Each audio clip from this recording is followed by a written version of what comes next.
Soccer 605 here with Coach Jeremy Tosaya with Dakota Wesleyan Tigers. Thanks, Coach, for being with us today. Yeah, absolutely.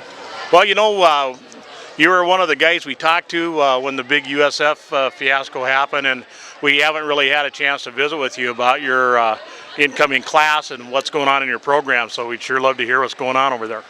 Yeah, we got a really exciting class, really happy with the guys that are coming in.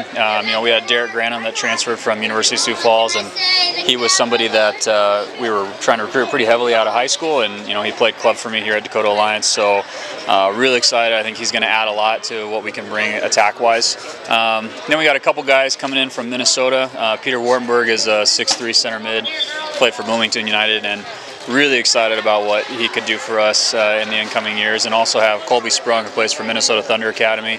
He's a left-footed center back, and so that was one thing, this last season we really leaked goals, and so the defensive side of the ball has been something that we've been really trying to hit. And so kind of on that note, bringing in Nick Schockert from Watertown.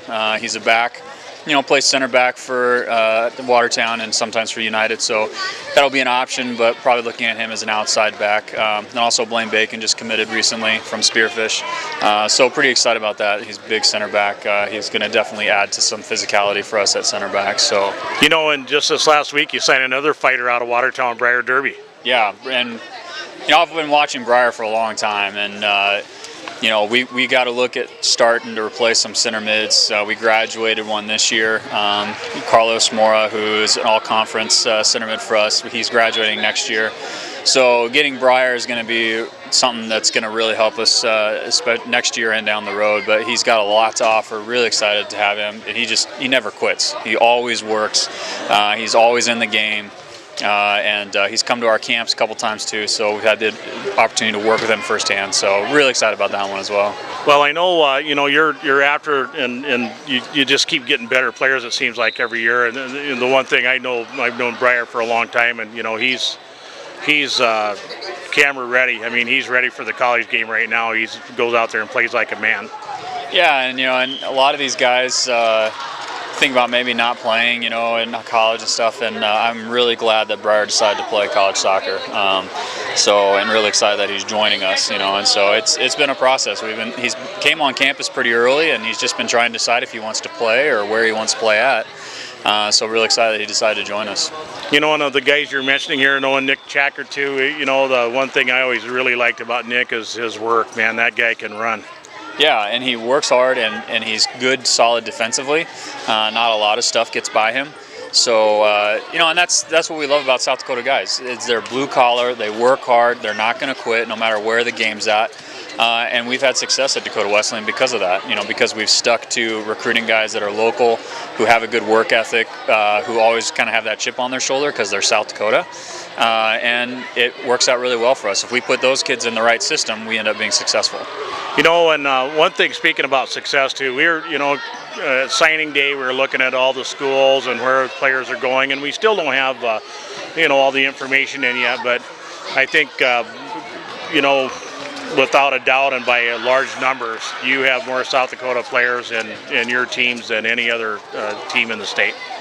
Yeah, I can't speak so much for the women's side of things, but I know for the men's side, it's always been an emphasis for us to get the 5 or 6 best players from the state of South Dakota, and we think we can win a conference title with that. And we supplement with guys from Minnesota and Nebraska, and other states, but really proud of the success we've had in getting first-team All-Staters to come to Dakota Wesleyan from South Dakota. Well, and it's good for us to see, as somebody who's who's interested in South Dakota players, and we love them all once they get here, but we're trying to figure out how we get more and more of the South Dakota players going to more of the schools here. I mean, obviously you've had a lot of success with them, and it looks to me like the other schools would be at least looking at that and seeing what they can do there too. Yeah, I mean, every coach has their philosophy of what they can do to be successful. And I've tried the recruiting out of state and doing that kind of thing before, and But honestly, when I was at Briarcliff, we had a lot of Iowa and Nebraska guys, and it seemed to work out well for us there. And so, trying to bring that same mentality into here. And but like I said, every coach has their own philosophy of what it's going to take to be successful, and mine personally is to recruit regionally. I think it helps us getting a good fan base. I think it also helps the kids know each other. They've played against each other or with each other in club and high school. So team chemistry is really big for us. And so I think that team camaraderie plays a lot into our success. So, yeah, that's just my personal philosophy. Well, and no doubt it has. You've had a lot of success with those, with that philosophy, and we just look forward to kind of expanding our coverage just this year to include a little more college. We're kind of at that stage where you start with nothing and you add something every year, and so we're hoping to really expand that college coverage this year and get your players a little more coverage too. No, I've appreciated the coverage you've given us so far. I mean, the first year you guys came out to several games, and this year just talking to you on the phone and stuff quite a bit. So I think you guys do a great job. So I really appreciate what Soccer 605 does for the South Dakota players. Thanks, Coach, and thanks for being with us, and good luck. Yeah, thanks, Randy.